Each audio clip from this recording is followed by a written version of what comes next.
Tells you here, in a first year alone, a baby needs all this, and it shows everything that they would consume. So buy, buy, buy. That's going to be another theme of the 50s. So let's talk about the National Defense Education Act. So in 1958, you got to think these kids are entering school and they're combating the Soviet Union. We're going to combine these two ideas. So now we need to not worry so much about reading and social studies. We're going to look at math and science. They said, you know, Olga and Ivan were in physics class learning how to build rockets, and American teenagers were bopping in the gym to rock and roll. So we had to fix that. We had to compete, you know, with the space race as well as the nuclear race to keep up with the Soviet Union. And that's all going to happen when the Soviet Union launches Sputnik. Sputnik is a satellite that the Soviets launched. It freaked Americans out because they thought the Soviets were spying on them, but they are the first into outer space, and we have to catch up. We are behind, so you better learn. 1950s prosperity. Keep in mind, we talked about this. They had saved money during World War II because of rationing. After the war was over, they're going to buy cars. People are going to buy washing machines. They're going to buy televisions. A lot of advertisements out there made people feel like they needed these products. And a lot of these ads were geared towards housewives. You know, buy this car. Automobile culture. I'm a muscle car fan only because my dad owns a 1969 Stingray convertible Corvette. I love that car, and I one day hope to get it. I'll have to fight my siblings for it, I'm sure. But the muscle car phase, you know, competing, having the fastest car, you know, buy, buy, buy. The consumer age. So in addition to that, more people start to judge like social status and importance by what kind of car they drive, clothes they wore, house that they lived in.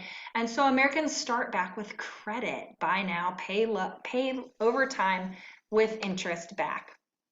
Let's kind of switch gears here and talk about African Americans.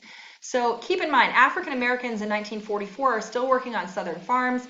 You know, they've got the invention of the mechanical cotton picker, which is less need for workers. And so a lot of African Americans have to go somewhere else. So you have another great migration where you've got the second great migration where African Americans are moving to like Chicago, Cleveland, Pittsburgh to find a better life. These are the places that we're hiring.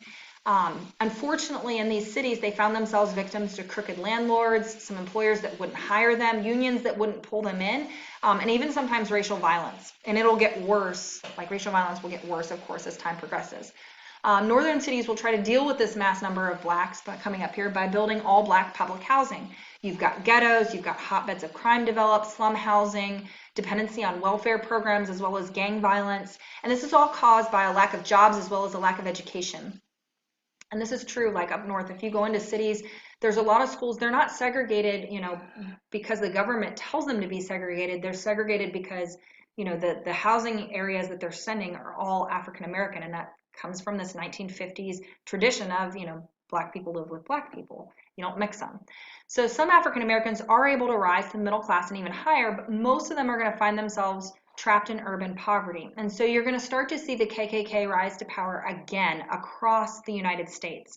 Keep in mind, 1957 is the Brown versus the Board of Education decision. So this kind of coincides with all of, you know, that frustration and things that are happening. But we'll talk about that next.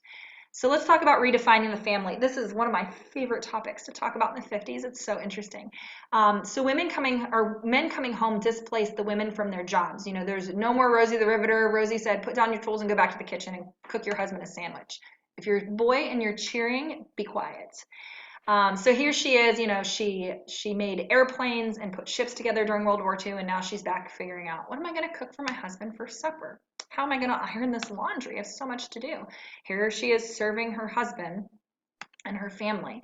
So wives and mothers, housewives, so to speak, became the popular image for women in the 50s. And, you know, here, you know, the blushing bride, and she's just thrilled to death, not with her husband, but with their new coffee maker. Again, you know, more housewives that you can see. Raising the kids, clean the house, cook the meals, devoted to your husband, and don't forget, be pretty and happy, ladies. So this also is reinforced by books that came out in the 50s that said scientific evidence shows that women can only be fulfilled by being wives and mothers. So do not try to get a job. Get back in the kitchen. Also in the 1950s, housewives were portrayed as kind of being, you know, the main idea of how, you know, women should act and behave. So women, some did continue to work and resisted this idea, but most of them do go back. What ends up happening, of course, you have some female college graduates. They're frustrated with being housewives, so they're going to get a degree. And this kind of culminates to a book being written, The Feminine Mystique. This is kind of the feminist I don't want to say the feminist Bible, but kind of the first indicator that there's something going on with women that's going to have to change.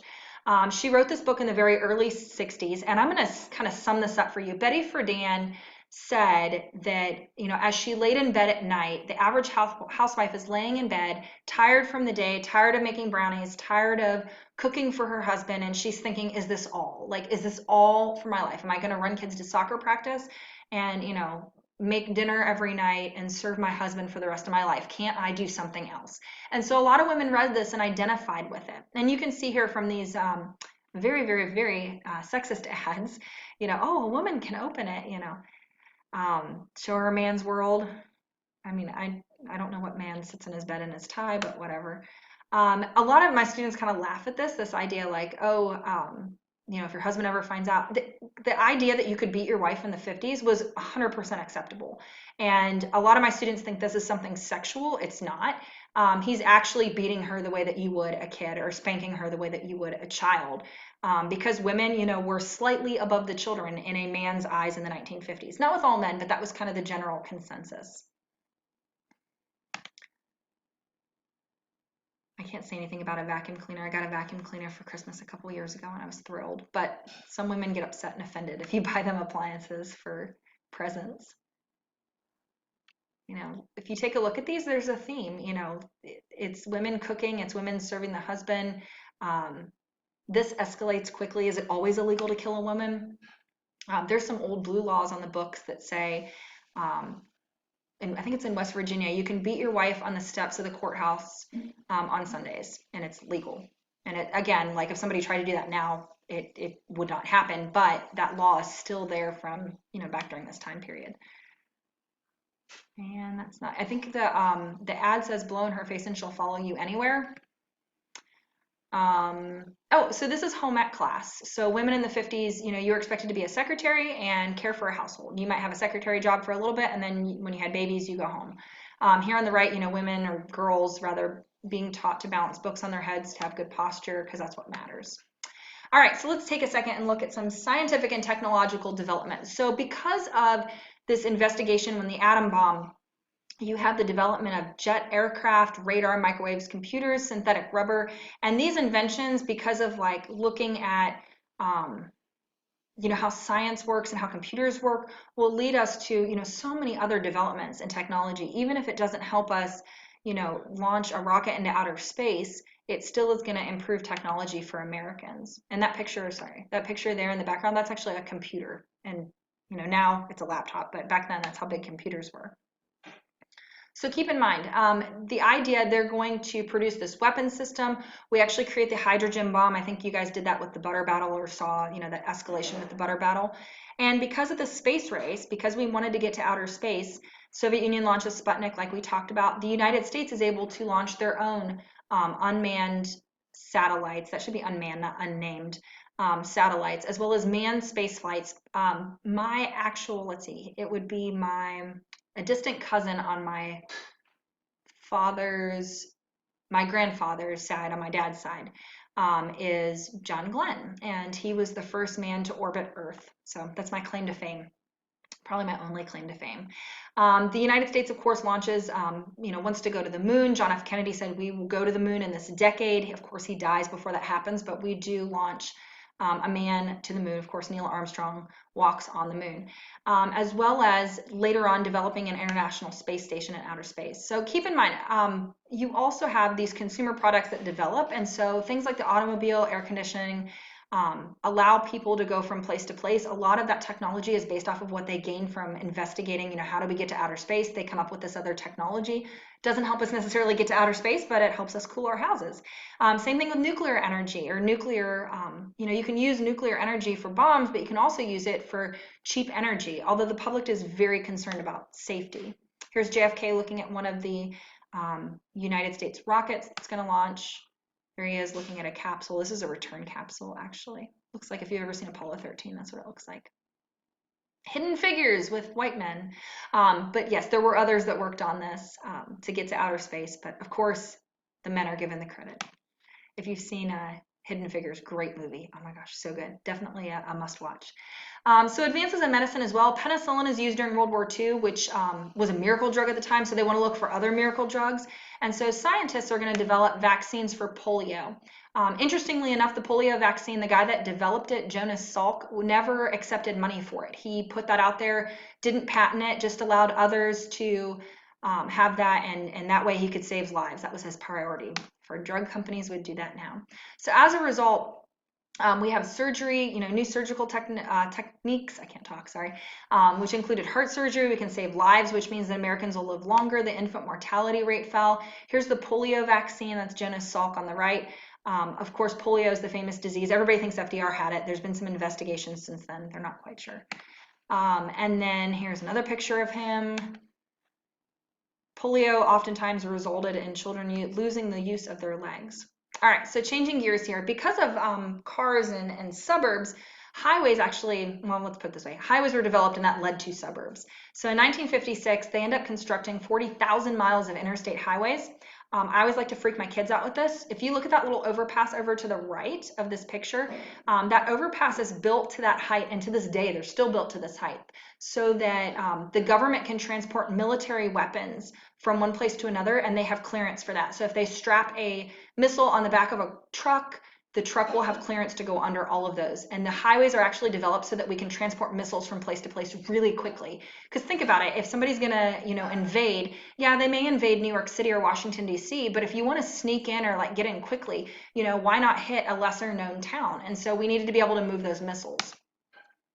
So in addition to that, our impact, we have our interstate highway system with more trucking, less railroads. If you've ever read the book or seen the movie Atlas Shrugged, it talks about how railroads are like super, super important, and it's before the highway system is developed, as well as suburbs, which are further away from cities.